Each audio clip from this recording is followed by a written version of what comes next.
Hello everyone. आज का पहला क्वेश्चन कह रहा है कि स्तनधारी में सामान्य श्वसन के दौरान डायफ्राम होता है।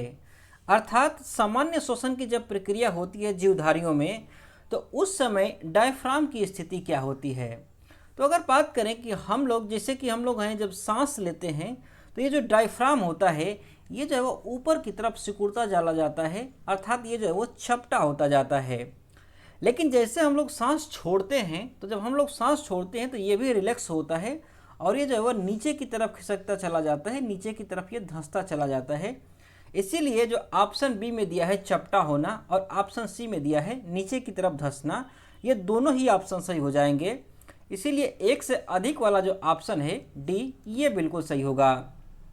अगर आप फोटो में देखें तो डायग्राम आपको यहाँ पर ये देखने को मिलेगा। यहाँ पर ये फेफड़े हैं हमारे दोनों, लेफ्ट और राइट, और इसी के नीचे ये डायफ्राम होता है जो कि सांस लेने में सहायता करता है।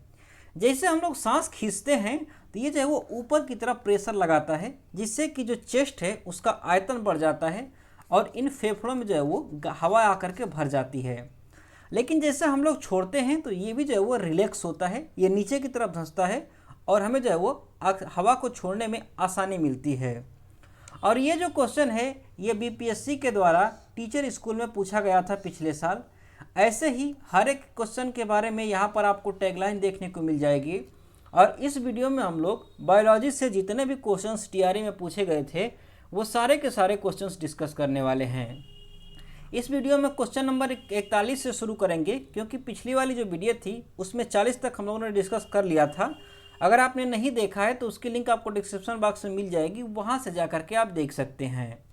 नेक्स्ट क्वेश्चन, ये क्वेश्चन कह रहा है कि हृदय केवल अशुद्ध रक्त ही पंप करता है किस मामले में। तो ये जो ऑप्शंस दिए गए हैं इनमें से सार्क के मामले में हृदय जो है वो केवल अशुद्ध रक्त ही पंप करता है, इसीलिए जो ऑप्शन ए है ये बिल्कुल सही होगा। अगर हम लोग बात करें कि ये जो सार्क है ये क्या होती है, तो सार्क एक मछली होती है और जो मछलियाँ होती हैं उनमें जो हार्ट का सिस्टम होता है वो कुछ इस प्रकार से होता है कि उनमें सिर्फ और सिर्फ दो ही चैम्बर होते हैं। एक आलिंद होता है, एक आलिंद होता है और एक होता है निलय होता है। क्या होता है? एक होता है निलय। और इसकी संरचना कैसे होती है, तो मछलियों के पूरे शरीर से जो अशुद्ध रक्त होता है, जो कार्बन डाइऑक्साइड वाला जो रक्त होता है वो आता है इस आलिंद में। आलिंद के बाद आने के बाद फिर ये निलय में जाता है। निलय के बाद ये जो है वो गिल्स में जाता है, जो गलफड़े होते हैं मछलियों के उसमें जाता है। और उसके बाद फिर यहाँ पर जो रक्त होता है वो शुद्ध होता है, अर्थात यहाँ पर जो है वो कार्बन डाइऑक्साइड गैस निकल जाती है और ऑक्सीजन जो गैस है वो बाइंड हो जाती है मछलियों के रक्त में। उसके बाद फिर से ये जो है वो मछलियों के शरीर में प्रवाहित हो जाती है। ऐसे ही प्रक्रिया चलती रहती है। तो यहाँ पर आप देख रहे हैं कि जो हार्ट है इसमें सिर्फ और सिर्फ ये जो है कि अशुद्ध रक्त ही आता है और यही प्रक्रिया जो है वो मछलियों में चलती है। और चूंकि शार्क एक मछली है तो उसमें भी यही प्रक्रिया चलती है कि उसके हृदय में केवल और केवल अशुद्ध रक्त ही आता है। लेकिन अगर व्हेल की बात करें तो जो व्हेल होती है इसका जो हार्ट होता है उसमें 4 चैम्बर होता है। ये सामान्य मछलियों की तरह नहीं होता है, इसीलिए जो व्हेल मछली है इसको जो है वो मैमल्स में रखा जाता है। इसको आप ध्यान रखिएगा। नेक्स्ट क्वेश्चन, ये क्वेश्चन कह रहा है कि मस्तिष्क के कौन से भाग रक्तचाप को नियंत्रित करता है। तो मस्तिष्क का हमारा जो पीछे वाला भाग होता है, पश्च मस्तिष्क जो होता है, उसका पोन्स, मेंडुला और सेरिबैलम, ये तीनों के तीनों जो है वो रक्तचाप को नियंत्रित करने के लिए उत्तरदायी होते हैं। इसीलिए जो ऑप्शन सी है ये बिल्कुल सही होगा। अगर हम लोग बात करें मस्तिष्क की कि जो हमारा मस्तिष्क है वो काम कैसे करता है, तो हमारा जो मस्तिष्क है वो 3 भागों में बटा होता है। कितने भागों में? 3 भागों में। जो आगे वाला भाग होता है इसको अग्र मस्तिष्क कहा जाता है। जो पीछे वाला भाग, जो बीच वाला भाग होता है इसे मध्य मस्तिष्क कहा जाता है। और जो पीछे वाला भाग होता है इसे पश्च मस्तिष्क कहा जाता है। ये जो पीछे वाला भाग है ये फिर से 3 भागों में बटा होता है। एक भाग जो है वो पोन्स होता है, दूसरा भाग जो है वो मेंडुला होता है। क्या होता है? मेंडुला होता है। और उससे तीसरा भाग जो है वो सेरिबैलम होता है। क्या होता है? सेरिबैलम होता है। अगर काम की बात करें हम लोग कि जो पोन्स है, मेंडुला है और सेरिबैलम है, इनका काम क्या होता है, तो सबसे पहले बात करते हैं हम लोग सेरिबैलम की। ये जो सेरिबैलम है ये काम क्या करता है, तो इस सेरिबैलम का काम होता है कि हमारे शरीर में जितने भी मसल्स हैं उस पर कंट्रोल करना इस सेरिबैलम का काम होता है। जैसे कि अभी मैं यहाँ पर कुछ लिख पा रहा हूँ, कैसे लिख पा रहा हूँ, क्योंकि मेरा कंट्रोल जो है वो मेरी मसल्स पर बना हुआ है और मेरा सेरिबेलम अभी काम कर रहा है, इसलिए मैं लिख पा रहा हूँ। जैसे कि आप मोबाइल अपने हाथ में ले करके देख रहे हैं, आप देख रहे हैं, इसका मतलब क्या है कि आपके हाथ की जो मसल्स हैं उस पर आपका कंट्रोल बना हुआ है, आपका सेरिबेलम जो है वो काम कर रहा है, इसलिए आप मोबाइल को अपने हाथ में लेकर के देख पा रहे हैं, मैं कुछ भी लिख पा रहा हूँ। ऐसे ही हर एक काम होता है जो कि मसल से जुड़ा हुआ है। और जो हमारा हृदय होता है वो भी मसल्स का बना हुआ होता है, जो कि रक्त को पंप करने का काम करता है, जिससे कि रक्तचाप जो है वो प्रभावित होता है। और चूँकि जो हमारा हृदय है ये मसल्स का होता है और मसल पर कंट्रोल सेरिबेलम का होता है, इसीलिए जो सेरिबेलम है ये कंट्रोल करता है हृदय को, इसीलिए इसका महत्वपूर्ण नियंत्रण होता है रक्तचाप पर। इसको आप ध्यान रखिएगा। एक बात और आपको अच्छे से पता होगी कि जो लोग शराब पी लेते हैं, अल्कोहल पी लेते हैं, उनको जो है गाड़ी चलाने से मना किया जाता है। ऐसा क्यों किया जाता है? क्योंकि शराब पीने के बाद ये जो सेरिबेलम है ये काम करना कम कर देता है या बंद कर देता है, जिससे कि हमारा कंट्रोल जो है वो मसल से छूट जाता है। और इस स्थिति में अगर आप गाड़ी चलाएंगे तो जब आपका कंट्रोल नहीं रहेगा तो ज़्यादा एक्सीडेंट होने की संभावना होती है। इसीलिए जो लोगों ने शराब पी रखी है उन्हें गाड़ी चलाने से मना किया जाता है। इसके बाद अगर हम लोग बात करें मेंडुला की, कि ये जो मेंडुला होता है इसका काम क्या होता है, तो हमारे शरीर में जितनी भी अनैच्छिक क्रियाएं होती हैं, अनैच्छिक क्रियाओं का मतलब क्या कि ऐसी क्रियाएं जिनके बारे में हमें कोई पता नहीं है और वो हमारे शरीर में चल रही हैं, उस प्रकार की क्रियाओं को अनैच्छिक क्रिया कहा जाता है। और ऐसी क्रियाओं को कंट्रोल करने का काम जो है वो मेंडुला का होता है। किसका होता है? मेंडुला का होता है। जैसे कि बात करें अनैच्छिक क्रियाओं की, जैसे कि हम लोग अभी सांस ले रहे हैं, आप भी सांस ले रहे हैं और मैं भी ले रहा हूँ, छोड़ रहा हूँ, ले रहा हूँ, छोड़ रहा हूँ, इसके बारे में हमें कोई पता नहीं है। इसका कंट्रोल जो है वो मेंडुला के पास में है।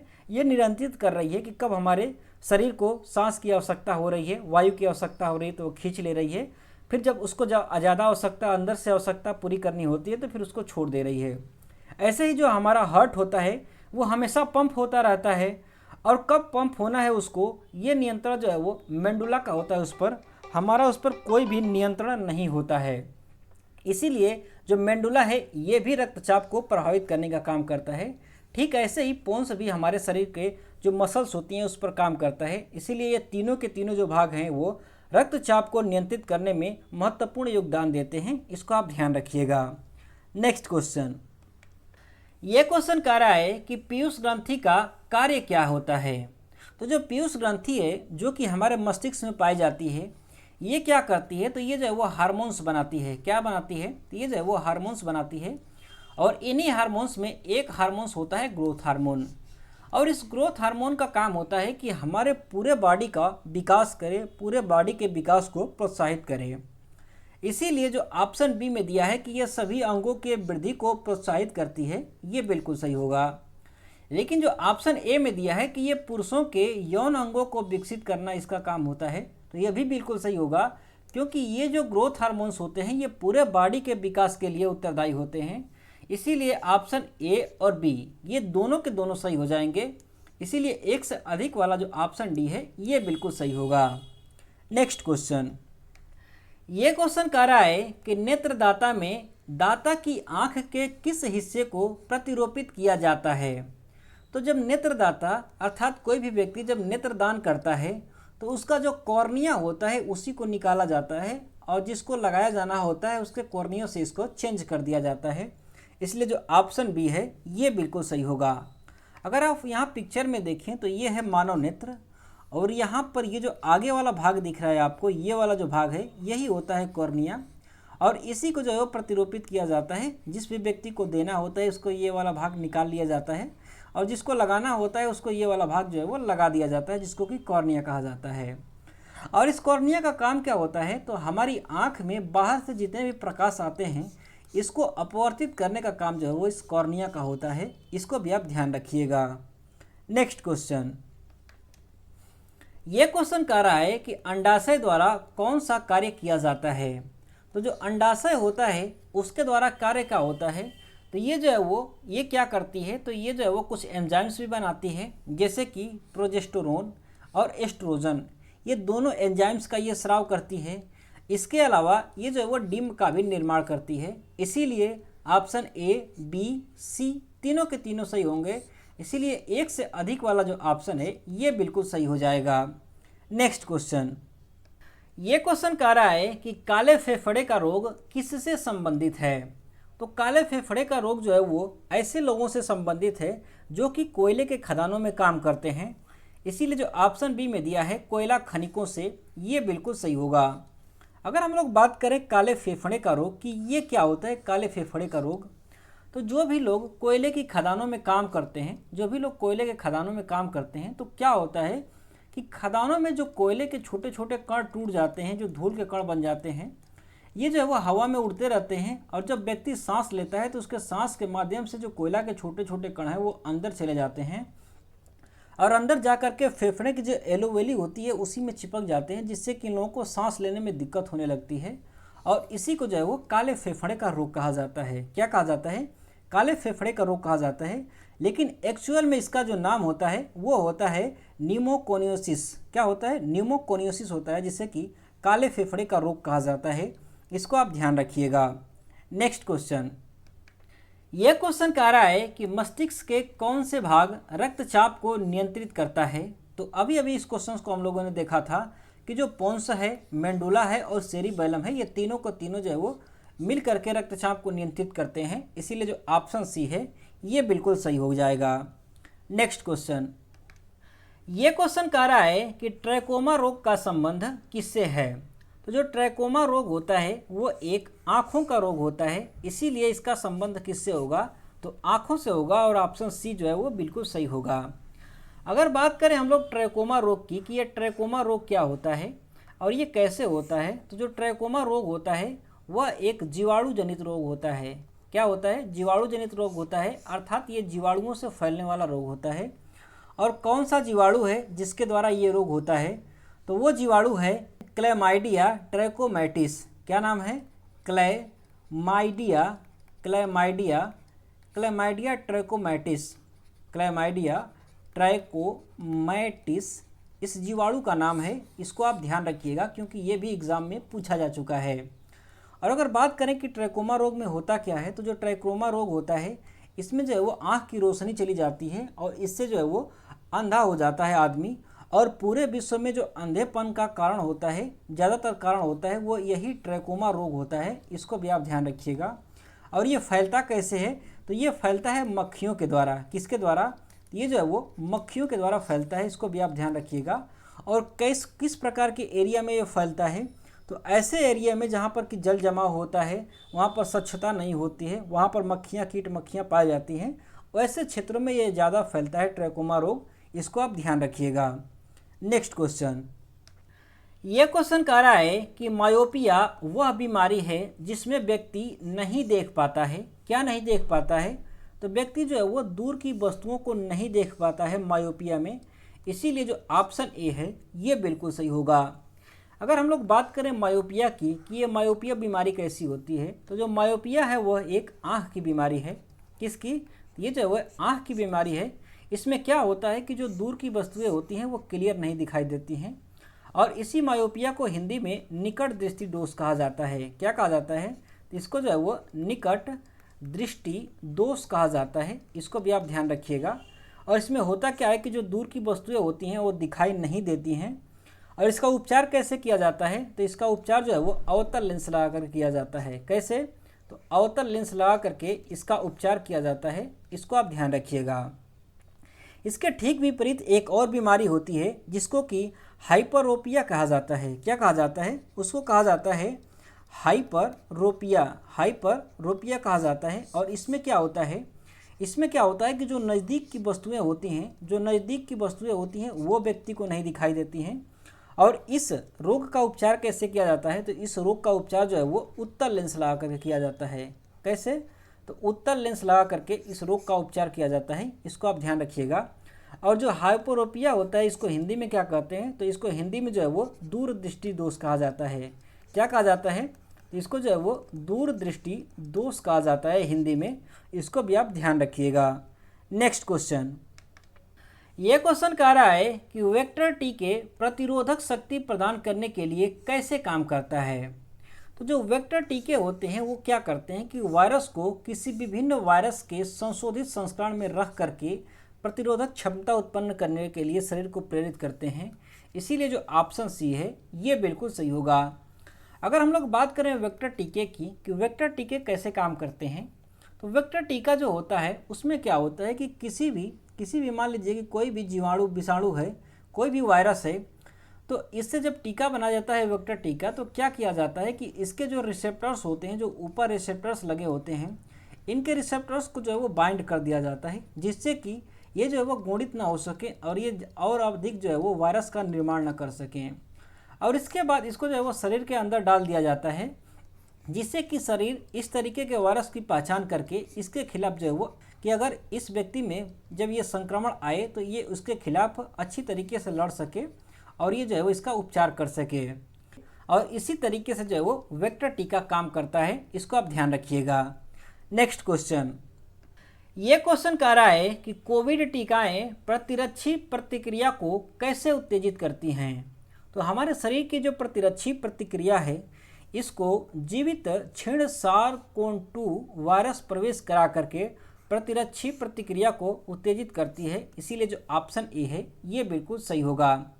अगर बात करें कि जो कोविड की टीकाएं हैं वो काम कैसे करती हैं, तो इसमें क्या किया जाता है कि जो वायरस है, कोविड का जो वायरस है SARS-CoV-2, इस पर क्या किया जाता है कि इस पर जो रिसेप्टर्स लगे होते हैं, जो रिसेप्टर्स होते हैं उसको बाइंड कर दिया जाता है, ताकि ये जो है वो अलग से फैले ना, ये अपनी नई संख्या जो है वो न बना सके। और उसके बाद ये हमारे शरीर में डाल दिया जाता है, जिससे कि हमारा जो शरीर है वो इसके खिलाफ प्रतिरक्षा जो प्रक्रिया है वो चालू कर सके और इसके खिलाफ जो है वो एंटीबायोटिक बना सके, कि जैसे ही ऐसा वायरस हमारे शरीर के अंदर आए वैसे ही इसको ये डिस्ट्रॉय कर सके। नेक्स्ट क्वेश्चन, और जो चौथा वाला दिया है इसमें यह कह रहा है कि एनोस्मिया, जो एनोस्मिया है इसका संबंध गंध की आंशिक या पूर्ण हानि से है। तो ये भी बिल्कुल सही है, क्योंकि जिस भी व्यक्ति को एनोस्मिया हो जाता है उसको सुगंध का कुछ पता ही नहीं चलता है, किसी भी चीज़ की सुगंध का पता नहीं चलता। इसीलिए जो चौथा वाला है इसका भी सही सुमेलित किया गया है, मतलब कि तीसरा और चौथा दो सही सुमेलित हैं, बाकी के दो गलत हैं। इसीलिए जो ऑप्शन सी में दिया है केवल 3 और 4 ये बिल्कुल सही हो जाएगा। नेक्स्ट क्वेश्चन, ये क्वेश्चन कह रहा है कि इटाई रोग किसके कारण होता है। तो जो इटाई रोग होता है वो कैंडियम धातु के कारण होता है, जो कि एक बहुत ही विषैली धातु होती है। इसीलिए जो ऑप्शन सी है ये बिल्कुल सही होगा। अगर हम लोग इटाई की बात करें तो जो इटाई शब्द है यह एक जापान का शब्द है। कहाँ का? यह एक जापान का शब्द है, जिसका मतलब होता है दर्द। क्या होता है? दर्द। क्या होता है? दर्द होता है। और जब ये इटाई रोग होता है तो इसमें जो है वो बहुत ही ज़्यादा जोड़ों में दर्द होने लगता है, इसीलिए इसका नाम ही जो है वो इटाई पड़ गया, दर्द पड़ गया। इसको आप ध्यान रखिएगा। और जब इटाई रोग हो जाता है तो इससे कौन कौन से अंग प्रभावित होते हैं? तो सबसे पहले तो हड्डियां प्रभावित हो जाती हैं, हड्डियों में बहुत तेज़ी से दर्द होने लगता है। इसके अलावा जो जोड़े होते हैं हमारे शरीर में, जो जोड़ हो पाए जाते हैं, जैसे कि घुटने का जोड़ है, कंधे का जोड़ है, इसमें भी दर्द होने लगता है। इसके अलावा सांस लेने में भी दिक्कत होने लगती है, इसमें जो है वो श्वसन में भी दिक्कत होने लगती है। इसके अलावा जो हमारे गुर्दे हैं, जो हमारी किडनी है, उसमें भी दिक्कत आने लगती है, इसको भी फिल्टर करने में दिक्कत होने लगती है। इसी के कारण से जो है वो इटाई रोग के कारण से, इसको आप ध्यान रखिएगा। नेक्स्ट क्वेश्चन, यह क्वेश्चन कह रहा है कि वह प्रक्रिया जिसमें प्रकाश संश्लेषण के दौरान वायुमंडलीय कार्बन डाइऑक्साइड को कार्बोहाइड्रेट में परिवर्तित किया जाता है वो कैसी प्रक्रिया होती है। तो जो प्रकाश संश्लेषण की प्रक्रिया होती है ये एक अपचयन की प्रक्रिया होती है। कैसी प्रक्रिया होती है? तो यह एक अपचयन की प्रक्रिया होती है, इसीलिए जो ऑप्शन बी है ये बिल्कुल सही होगा। अगर हम लोग बात करें कि ये अपचयन की प्रक्रिया कैसे हो गई, प्रकाश संश्लेषण की अभिक्रिया, तो ऐसी अभिक्रियाएं जिनमें ऑक्सीजन मुक्त होती है या जहाँ से इलेक्ट्रॉन मुक्त होते हों, ऐसी अभिक्रिया को अपचयन की अभिक्रिया कहा जाता है। और जो प्रकाश संश्लेषण की प्रक्रिया होती है इसमें जो है वो ऑक्सीजन मुक्त होता है, इसीलिए यह कैसी अभिक्रिया हुई? तो ये जो है वो अपचयन की अभिक्रिया हुई, इसको आप ध्यान रखिएगा। नेक्स्ट क्वेश्चन, ये क्वेश्चन कह रहा है कि केचुए में कितने पार्श्व हृदय पाए जाते हैं। तो केचुए में कुल पार्श्व हृदयों की संख्या जो है वो 8 होती है। कितनी होती है? 8 होती है, इसलिए जो ऑप्शन बी है ये बिल्कुल सही होगा। अगर हम लोग बात करें केचुए में हृदय की, कि हृदय की संख्या कितनी होती है केचुए में, तो केचुए में कुल 10 हृदय पाए जाते हैं, जिसमें से 8 जो है वो पार्श्व हृदय होते हैं, और उनमें से जो 2 हृदय होते हैं वो पृष्ठीय हृदय होते हैं। कैसे होते हैं? तो 2 हृदय जो होते हैं वो पृष्ठीय हृदय होते हैं, इसको आप ध्यान रखिएगा। और अगर हम लोग बात करें कि ये पाए कहाँ पर जाते हैं, तो केंचुए को अगर आपने देखा होगा तो आपको अच्छे से पता होगा कि जो केंचुए होते हैं वो बीच बीच में ऐसे ऐसे जो है वो कटे कटे से होते हैं, बीच बीच में यहाँ पर जो है वो नोट्स पाए जाते हैं उनके। और इन्हीं नोट्स में अगर बात करें तो इन्हीं नोट्स में जो है वो उनके हृदय पाए जाते हैं। और कौन कौन से नोट्स में पाए जाते हैं, तो अगर आप देखेंगे तो मुख की तरफ से जो 7वां नोट्स होता है उसमें हृदय पाया जाता है, जो 9वां नोट्स होता है उसमें हृदय पाया जाता है, जो 11वां नोट्स होता है उसमें हृदय पाया जाता है, और जो 13वां नोट्स होता है इसमें हृदय पाया जाता है। इसको भी आप ध्यान रखिएगा। नेक्स्ट क्वेश्चन, ये क्वेश्चन कह रहा है कि भारतवर्ष में वनस्पति एवं जीवों की कितनी प्रजातियां पाई जाती हैं। तो हमारे पूरे भारतवर्ष में लगभग 81,000 जीवों की प्रजातियां पाई जाती हैं और लगभग 47,000 जो है वो वनस्पतियों की प्रजातियां पाई जाती हैं। इसीलिए जो ऑप्शन ए में दिया है ये बिल्कुल सही हो जाएगा। नेक्स्ट क्वेश्चन, ये क्वेश्चन कह रहा है कि मेडिकल केमिस्ट्री में दवाओं का वर्गीकरण किस आधार पर सबसे अधिक उपयोगी है। तो मेडिकल केमिस्ट्री में दवाओं का जो वर्गीकरण है वो सबसे ज़्यादा आणविक आधार पर, आणविक लक्षण पर जो है वो सबसे अधिक उपयोगी होता है। इसलिए जो ऑप्शन बी है ये बिल्कुल सही होगा। अच्छा, ऐसा क्यों होता है? क्योंकि जो केमिस्ट्री होती है वो काम ही किस पर करती है, तो वो जो है वो अणुओं पर काम करती है, अणुओं पर ही रिसर्च करती है और अणुओं से ही बनने वाले प्रोडक्ट्सों का इसमें निर्माण करती है केमिस्ट्री। इसीलिए इसका वर्गीकरण किस पर किया जाना चाहिए, तो इसका वर्गीकरण जो है वो आणविक लक्षण पर किया जाना चाहिए। तो फ्रेंड्स, इस वीडियो में बस इतना ही। ये वीडियो आपको कैसी लगी आप हमें कमेंट बॉक्स में ज़रूर बताइएगा। अगर ये वीडियो अच्छी लगी हो तो वीडियो को लाइक भी करिएगा। बाकी की जो आने वाली वीडियोस हैं उनका नोटिफिकेशन पाने के लिए चैनल को सब्सक्राइब भी कर लीजिएगा। Thanks for watching, have a nice day, thank you.